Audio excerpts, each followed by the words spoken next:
In today's session, we're going to be focusing on selective color correction in the timeline. In order to use selective color correction, ensure that your clip is selected and press the Color Correction Soft Effects button located to the left of the timeline.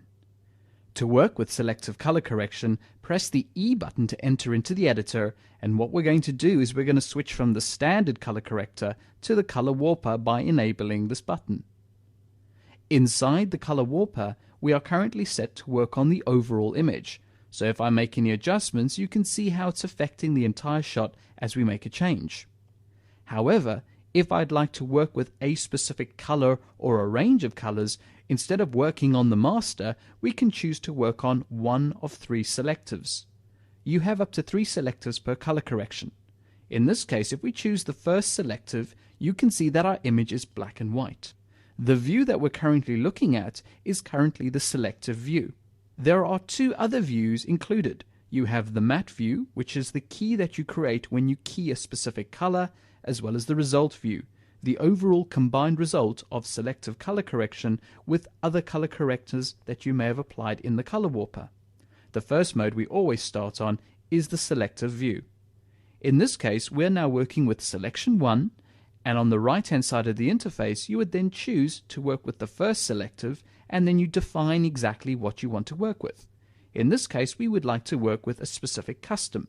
So if I choose the custom option, we can go ahead and with the little eyedropper you can sample the color that you'd like to work with. This in the selective view has highlighted the color that is going to be changed. The rest of the image remains black and white.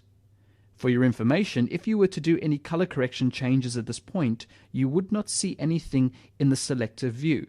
The selective view is purely giving you a selective view of the color you've chosen. It will not reflect any color correction changes that you have made. Another thing that you'll notice is that the cube on the right hand side now indicates the color that we selected with its tolerance. This is known as the diamond keyer, and inside the diamond keyer it consists of 2 parts. In order to zoom into the diamond keyer, you can hold down the Control and Spacebar hotkeys on the keyboard, and by dragging you can actually zoom into the actual color cube. You can also simply press Spacebar to pan as well. Inside the diamond keyer you will see that the internal diamond is the tolerance values we are removing, and the outside diamond is the softness. You can easily just grab these and make additional changes to adjust the tolerances and softness of the key that we've pulled in order to select the color. In order to see what is actually going on inside the key, this is when we change the view. So we're now going to change from the selective view over to the matte view. The matte view will show us the color that we've simply keyed out. If I need to select or sample a color before I've actually removed that color out of the shot, you can go ahead and choose the plotting option. So with the plot tool, you simply drag the area of the color which you wish to sample, and this will then be indicated inside of the diamond keyer. To make an adjustment, we can simply increase the size of the region we're removing, and that will adjust and remove that specific color. You can click home to zoom the diamond keyer back to its original state, and we can see the results we've created. The one thing to note is obviously when working with keying and color, color can exist not only inside the color cube, but it can also exist in black and white levels of luminance. So in this case, we're keying out a certain level of brightness with the specific color. In this case, if I wanted to increase the range of luminance where this color occurs, we can simply drag the sliders here on the bottom left and bottom right to increase the area of color that we're removing. Once we have set up the way we want our keyer to look in terms of adjusting the color, we can now go from the view of the matte to looking at the view of the result.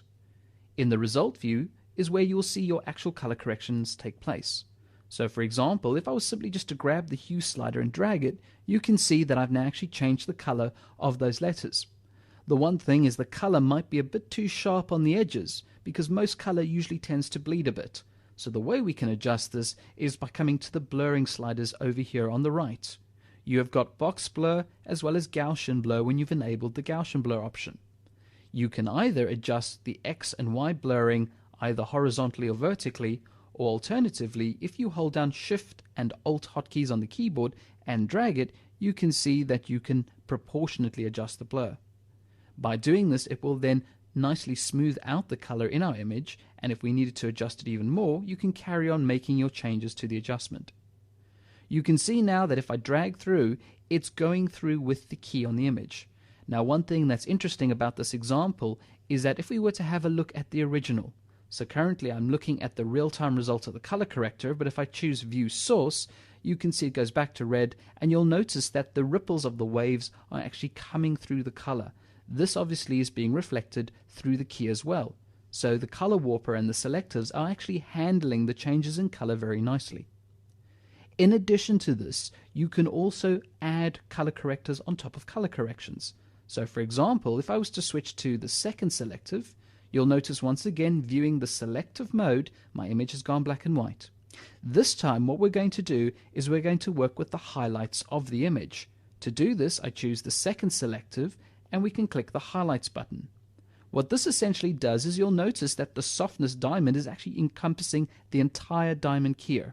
So if we were to switch the view and once again look at the matte, you can see that these are the highlights that have been keyed out the image. One thing to point out is you'll notice the black areas are the areas where the diamond keyer and the color correction are working, whereas the white areas are being suppressed. This is usually the opposite of what we get inside a keyer. However, it shows you the areas that we're going to be working with. Now, as I said before, if I wanted to increase the range where the highlights are being worked with, we can adjust the luminance levels to really isolate the areas where I'd like the key to be affected. So if I was to just pull this down a bit, you can see I'm increasing the range of highlights that are going to be affected in my image. In addition to this, if we now go back to the result view, and we're still working on Selective 2 and I crank up the white levels, you can see how I can really blow out the white levels in the image.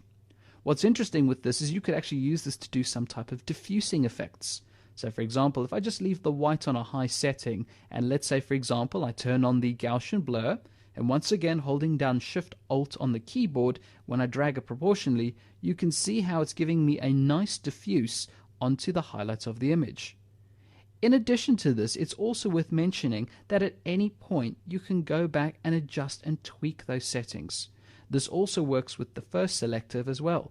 At any point, if I need to refine the key, make it look a little bit better, or change it slightly, this is also something that we can do. So let's use the third selective just to finish this off. So in this case, what we'll do is we'll enable the third option, and I'm going to select blue. Now you'll see obviously that this ocean is not completely blue, so it's only selected half of the area that I want to work with. So if I want to include the rest of the ocean inside of the color selective, I can simply click the sample button. You'll notice that my option is set to tolerance, so it's going to increase the tolerance, and when I drag this, you can see how it increases that color into the selective. If we go ahead and look at the matte view, you can see that it's almost completely brought in all that color from the actual color that's been keyed. Once again, we can go ahead and adjust it to either include or not include that color by adjusting the luminance area here, and we can also decrease the sharpness of the matte. This can sometimes help you bring in a little bit more detail when you're doing a color selective. Once again, it's always very handy to use the blur tool just to blur it out slightly, and with this option I'm going to go back to the result and I'm going to pull down the black levels a bit. So this will make our images a little bit more moody. Now I've worked on this whole image on the selective areas, and just to finish this off, we can also do an overall color correction on everything that we've done. So for example, one thing we could do is we could go ahead and maybe pull the saturation down a bit and just make it a little bit more moody, but it still includes all the color corrections that we've made. So here we have a final result going from what we had before.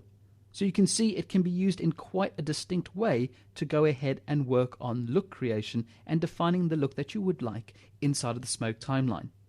It's worth mentioning that the color selectives will select the color obviously in the areas of the image which have the same color. So if there's a portion of the image that you don't want affected, one thing to do is to actually use layering in the timeline and garbage masks to isolate parts of the shot that you don't want to color correct, and then you color correct the rest of the shot using the multiple layers either in the timeline or using multiple layers inside of Action. I hope this has given you a little bit more of an insight into the selective color correction tools available inside of Smoke, and hopefully give you a little bit more flexibility when working on your look creation.